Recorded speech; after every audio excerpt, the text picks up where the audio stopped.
The Melania documentary continues to see huge success. It was the highest opening documentary in a decade.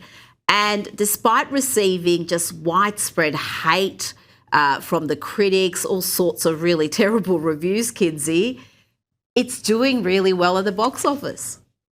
Yeah, I mean, I think the success of this documentary shows there was always public curiosity about Melania that the media underestimated. Vogue, we're looking at you. She's one of the most private modern first ladies, which actually increases audiences' fascination with her. And, you know, when critics dismiss her, it tends to energize viewers who feel like she's been misunderstood.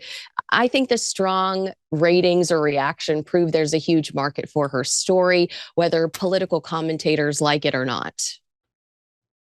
Now, let's talk about the royals. Meghan Markle has shared the first ever photo of 4-year-old Lilibet's face. This is the first time we've seen her face. This was in a Valentine's Day post on Instagram, where she wrote that husband, Prince Harry, and their 2 children are her forever Valentines. Kinsey, that's nice.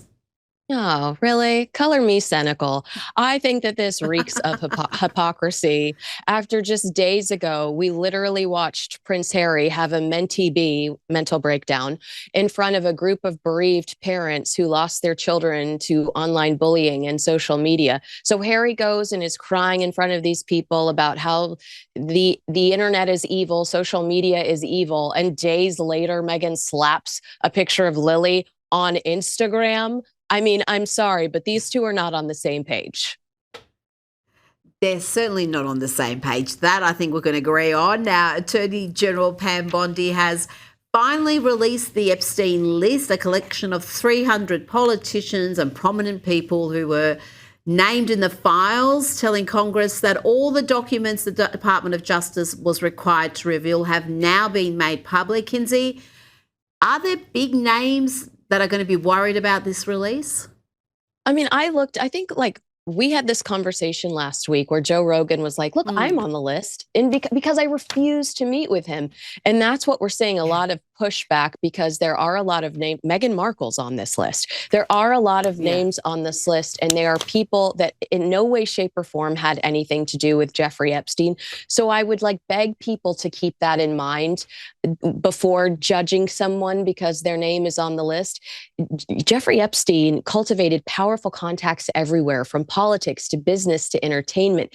The real question investigators look for is evidence of criminal participation, not just association. So yes, prominent names do appear on this list, but what matters legally is whether there's proof tied to actual offenses.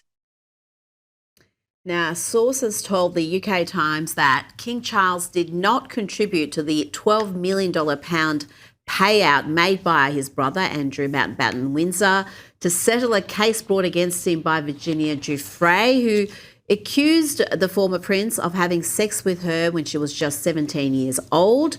And she said she was trafficked to London by Jeffrey Epstein.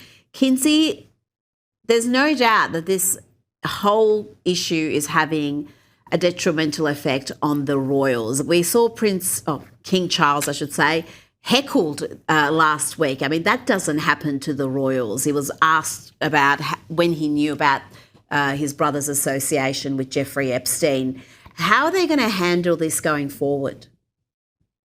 Well, first of all, thank you for giving me the opportunity to respond to this story, because I found out about the original accusation in real time and I reacted organically. I was like, I'm horrified. I can't defend the royal family anymore. But here we have the royal family and King Charles specifically saying, actually, I did not contribute. And this distinction matters enormously for the monarchy.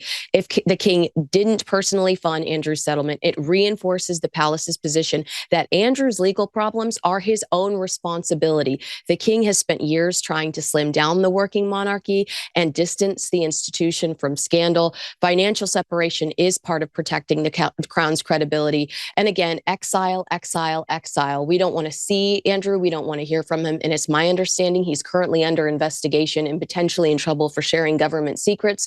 So it might not be so easy to get rid of him.